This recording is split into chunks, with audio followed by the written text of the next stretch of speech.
प्रत्येक भोर नयाँ आशा लगाबैत अछि, तहिना एकटा नव जीवन सेहो।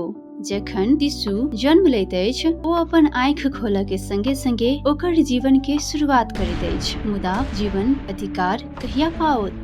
शिशु के जन्म भेल मुदा प्रमाण कतऽ? यदि जन्मदाता नहीं भेल तऽ ओ बच्चा के अस्तित्व नहीं रहत, ओकर नाम परिचय किछो नहीं रहत। जन्मदाता धियापुता के नैसर्गिक अधिकार छैक।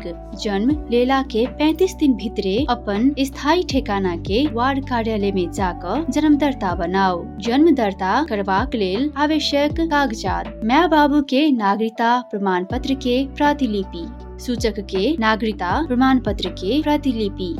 स्वास्थ्य संस्था अस्पताल में जन्म भेल अछि तऽ ओहि संस्था सँ जारी जन्म प्रमाण। घर में जन्म भेल के हक में होप कार्ड, बाबू बेपत्ता रहल तथा ठेकाना नहीं बुझल अछि तऽ ओहि संबंधी प्रहरी प्रतिवेदन।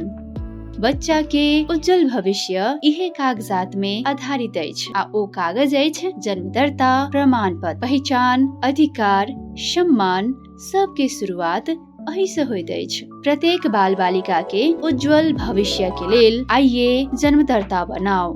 मध्य प्रदेश सरकार खेलकूद तथा समाज कल्याण मंत्रालय द्वारा जनहित में जारी संदेश।